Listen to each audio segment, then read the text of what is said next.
Good morning, everyone. Welcome back to the new normal class of Practical Research 1. I am your teacher, Romel Parado. Today, we will be discussing about the standard styles in RRL citation or references. Last week, we tackled about learning from others and reviewing the literature. So, this topic is composed of 3 lessons. Review of related literature that is done. Then, the second one is the process of review of related literature. We also done this one. But the third topic is the standard styles in review of related literature citation or references. That will be the topic that we are going to discuss today. So at the end of this discussion, you should be able to compare and contrast the styles and patterns of in-text citations, enumerate the purposes of citations, evaluate the accuracy of citations to reading materials, and identify the causes and effects of plagiarism. Standard styles in RRL citations or references. In reviewing related literature, you come to read varieties of reading materials containing knowledge related to your research. It is fact that these ideas, including the language structures to express these ideas, belong to the other people. They are not yours.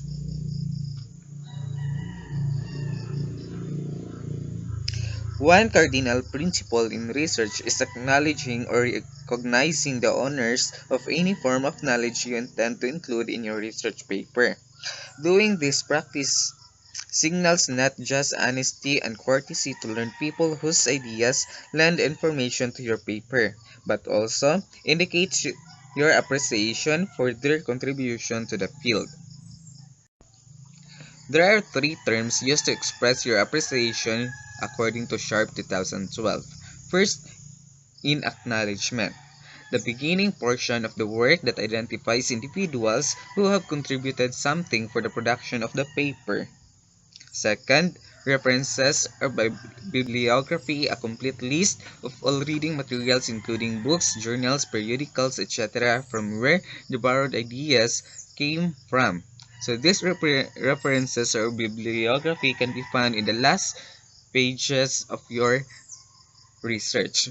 Next, citation or in-text citation references within the main body of the text, specifically in RRL. So this time, the citation or in-text citation can be found in the body of your research. Since acknowledgement can be found in the first or in the beginning portion of your work, then references or bibliography can be found in the last portion of your research. Citation or in-text citation can be found in the middle or within the main body.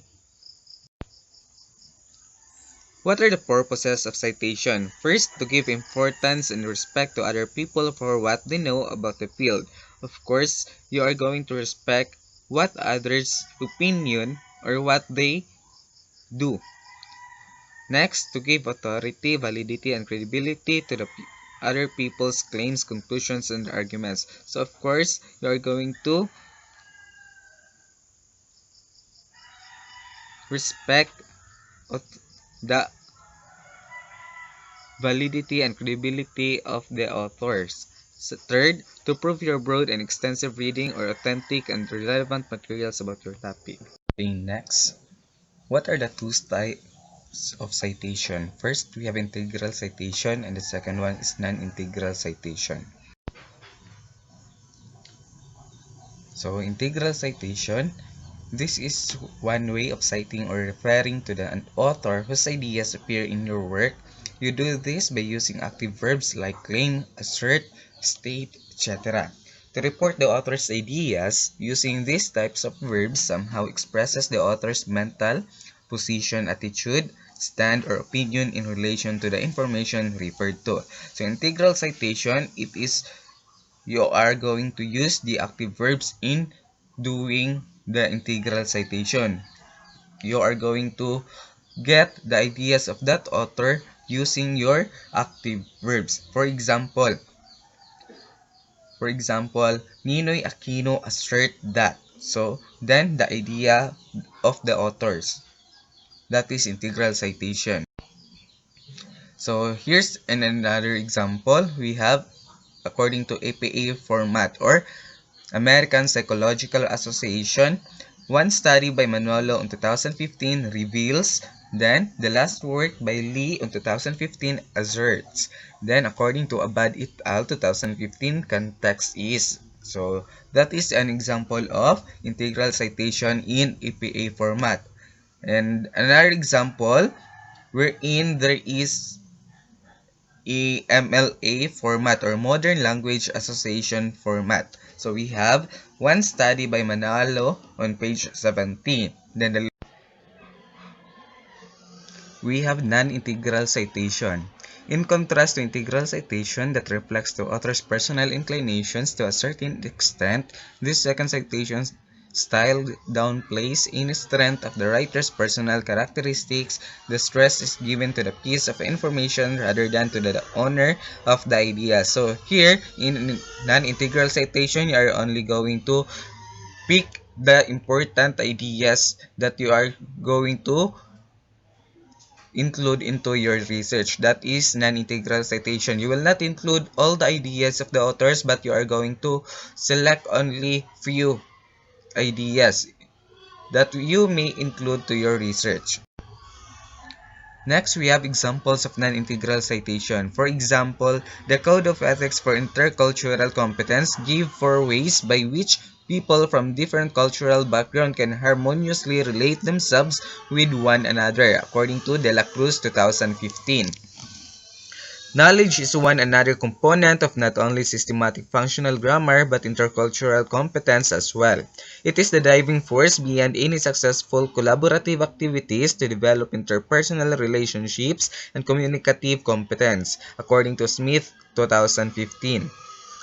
According to Flores, the other components of intercultural competence, which are also present in SFG, are context of Harold 2015, appropriateness of Villar, Marcos, Atienza in 2016, Santos and Dices in 2016, and emotions by Flores in 2016. So that's are the examples of non-integral citation. Second, we have paraphrase. This is the antithesis of the first one because here, instead of shortening the form of the text, you explain what the text means to you using your own words. So, when we talk about paraphrase, you are going to cite the given or the ideas of that author, then you are going to explain what is he trying to convince, or what are the words, what are the phrases that he needs to be announced by to other people.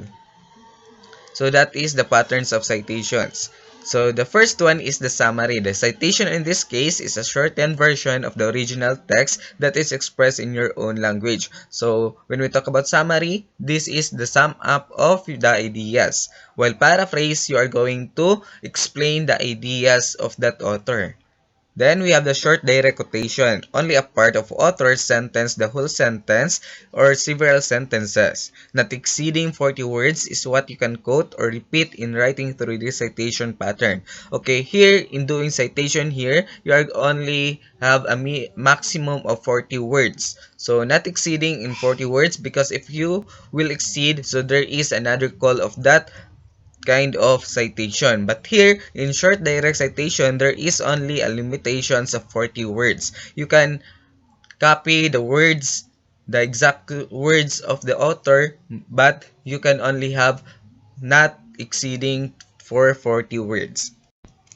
Next, we have long direct quotation or block quotation or extract.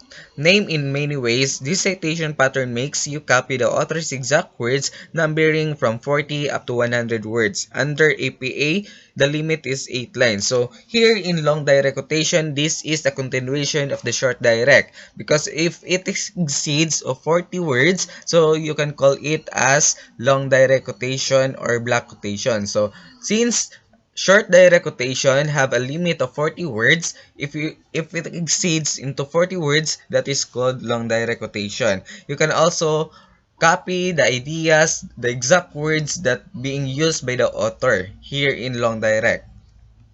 Next, we have the tense of verbs for reporting. We have active verbs are effective words to use in reporting authors' ideas, present their ideas in any of these tenses. We have the present, simple past, or present perfect tense. The APA system, however, prefers the use of present perfect tense. For example, we have present tense, Marcos explains. Then, in the past tense, Marcos explains. So, explains become explained. While in present perfect tense, Marcos has explained. So there is a has explained. So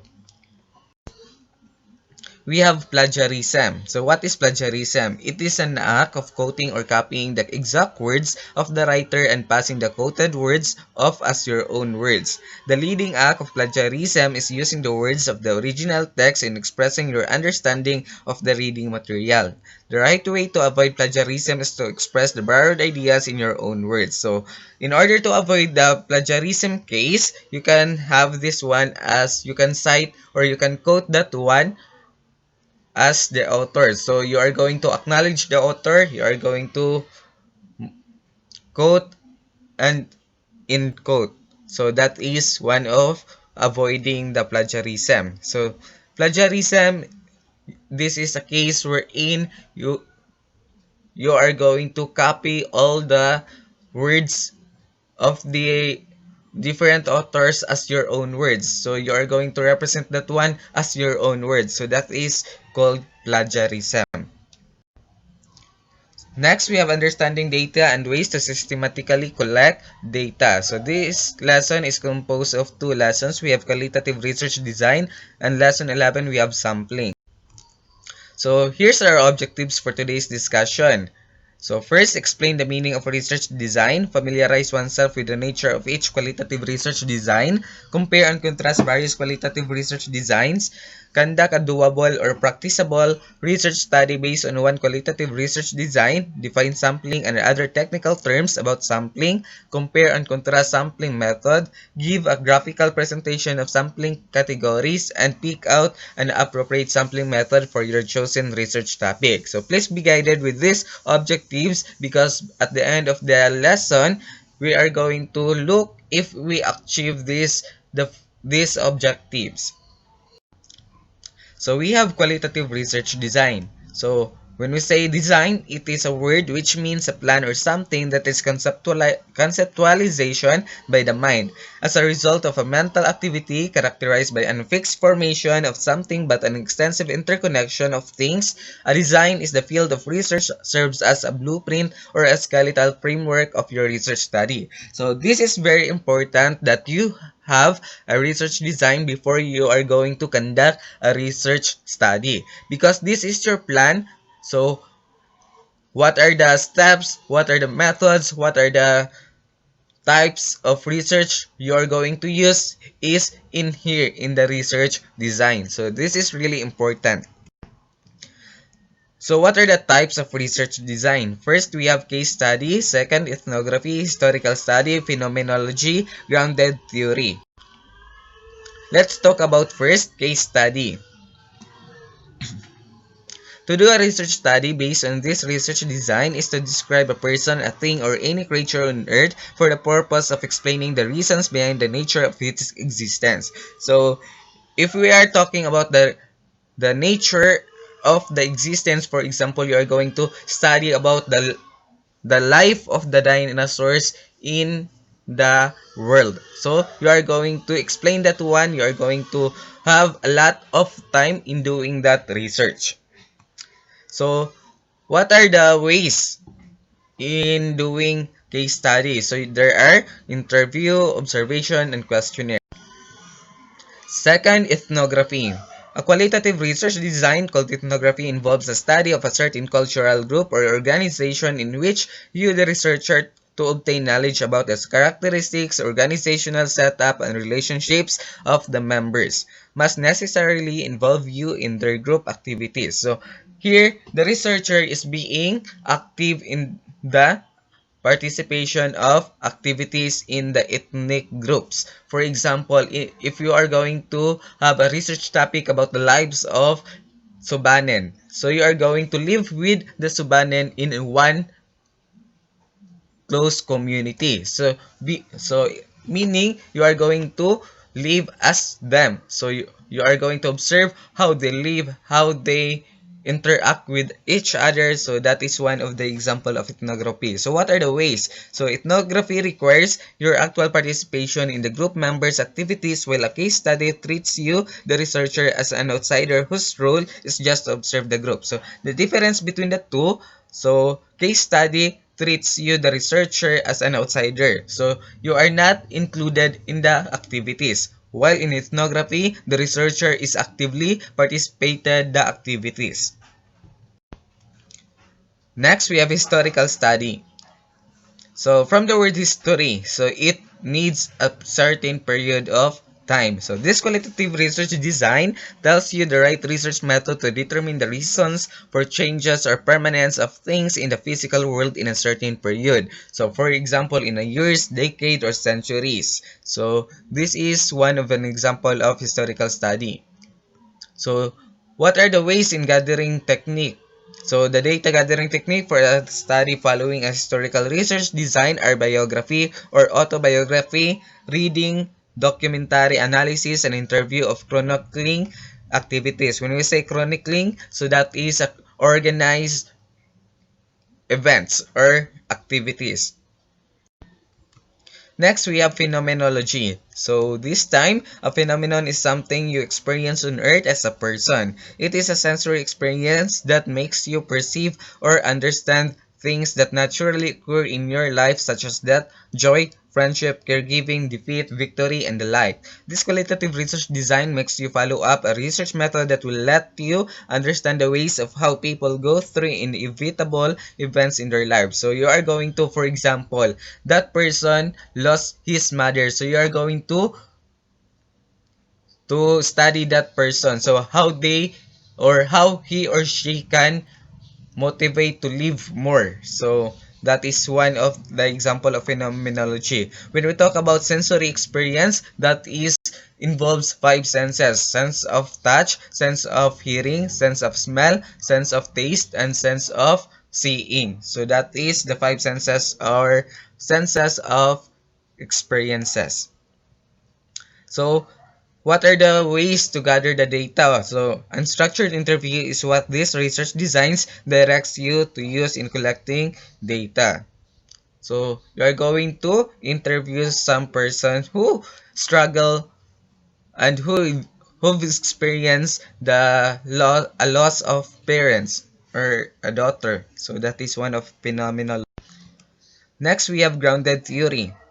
A research study adhering to a grounded theory research design aims at developing a theory to increase your understanding of something in a psychosocial context. Collecting data based on this qualitative design, called grounded theory, is through formal, informal, or semi-structured interview, as well as analysis of written works, notes, phone calls, meeting proceedings, and training sessions. So, in short, grounded theory can make your own theory based on that given theory. So that is grounded theory. So next, we have sampling. So in research, sampling is a word that refers to your method or process of selecting respondents or people to answer questions meant to yield data for us research study. The chosen ones constitute the sample through which you will derive facts and evidence to support the claims or conclusions propounded by your research problem. The bigger term used to mean the list of the members of such population from where you will get the sample. So when we talk about population, that is a general term of respondents. Well, sample, that is a specific way. So what is the history of sampling? So the beginning of sampling could be tracked to the early political activities of the Americans in 1920, when Literary Digest and did a pioneering survey about the first survey that they served as the impetus for the discovery by academic researchers of other sampling strategies that they categorize into two classes. We have probability sampling or unbiased sampling. Then the second one is non-probability sampling. So let's probability sampling. Probability sampling involves all members listed in the sampling frame representing a certain population focused on by your study. An equal chance of participation in the sampling or selection process is given to every member listed in the sampling frame. So, A sampling error crops up if the selection does not take place in the way it is planned. Such sampling error is manifested by strong dissimilarity between the sample and the ones listed in the sampling frame or P. How numerous the sampling errors are depends on the size of the sample. The smaller the sample is, the bigger the number of sampling errors. This is a direct proportion. If it is a smaller sample, so the errors is bigger. When it is bigger sample, the sampling errors is smaller. So that is direct proportion. While probability sampling, all the respondent is possible to be respondents. So that is probability sampling. So, what are the two groups of sampling? We have heterogeneous, it requires a bigger size. Homogeneous requires a smaller one. So, when we talk about heterogeneous, this involves two characteristics that are different. While homogeneous, there are two characteristics that make us one. That is homogeneous and heterogeneous differences. So what are the two types of probability sampling? We have first, simple random sampling is the best type of probability sampling through which you can choose sample from a population. So how to do this? Have a list of all members of the population, write each name on a card, and choose cards through a pure chance selection. Second, have a list of all members, give a number to member, and then use randomized or unordered numbers in selecting names from the list. So you are going to draw a lot. So draw a lot in simple random sampling. Next, we have systematic sampling. For this kind of probability sampling, chance and system are the ones to determine who should compose the sample. For instance, if you want to have a sample of 150, you may select a set of numbers like 1 to 15 and out of a list of 1,500 students. Take every 15th name on the list until you complete the total number of respondents to constitute your sample. For so there is a system, or there is a ways or methods, or there is a preparation in systematic sampling. For example, you are going to select only those students in every 15 in your class records. So that is one of the systematic sampling. While stratified sampling, the group comprising the sample is chosen in a way that such group is liable to subdivision during data analysis stage. A study needing group by group analysis finds stratified sampling the right probability sampling to use. So for example, you are going to use two sections of grade 10. So section A and section B. That is an example of stratified sampling. Next, we have cluster sampling. This is a probability sampling that makes you isolate a set of persons instead of individual members to serve as sample members. For example, if you want to have a sample of 120 out of 1,000 students, you can randomly select 3 sections with 40 students each to constitute the sample. So, for example, there are 3 sections in grade 10, then every sections have 50 students. So, then your sample is only 90 students. So you are going to select 30 students from section A, 30 students from section B, and another 30 students from section C. That is an example of cluster sampling. So non-probability sampling disregards random selection of subjects. This is the counterpart of probability sampling. The subjects are chosen based on their availability of the purpose of the study, and in some cases, on the sole discretion of the researcher. This is not a scientific way of selecting respondents, neither does it offer a valid or an objective way of detecting sampling errors. So, types of non-probability sampling. We have quota sampling. You resort to quota sampling when you think you know the characteristics of the target population very well. In this case, you tend to choose sample members possessing or indicating the characteristics of the target population. Using quota or a specific set of persons whom you believe to have the characteristic of the target population involved in the study is your way of showing that the sample you have chosen closely represents the target population as regards such characteristics. So here in quota sampling, you are going to select those respondents who can help you achieve what you are looking for. So that is quota sampling. So second is voluntary sampling. Since the subjects you expect to participate in the sample, there is no need for you to do any selection process. So here, the respondents are involves willingness to participate in your research study. So that is voluntary. From the word voluntary, so there is a willingness or interest of the respondents in participating your activities or in your research studies. The third one is purposive or judgmental sampling. You choose people whom you are sure could correspond to the objectives of your study, like selecting those with rich experience or interest in your study. Here, the purposive or judgmental sampling, you are going to select those who are really actively relate to your research study. So you are going to select those only active. So this is bias.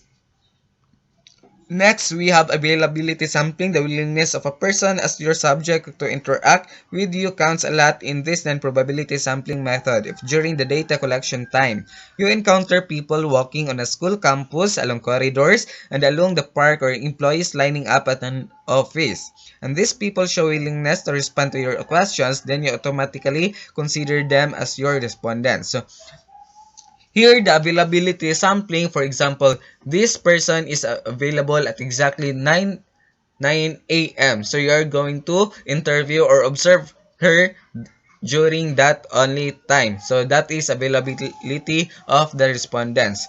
So we have snowball sampling. Similar to snow expanding widely or rolling rapidly, this sampling method does not give a specific set of samples. This is true for a study involving an unspecified group of people.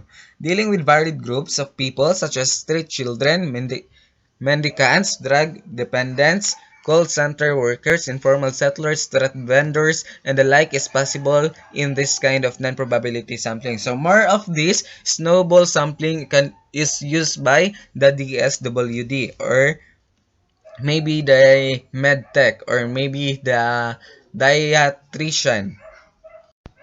So if you have any questions or clarifications regarding our topic for today, you may contact me to my cell phone number 0930-680-829, or you may log on to our new learning site https://gaitf.sim.school/lcms. So stay safe everyone. God bless. This is your teacher, Romel Palado.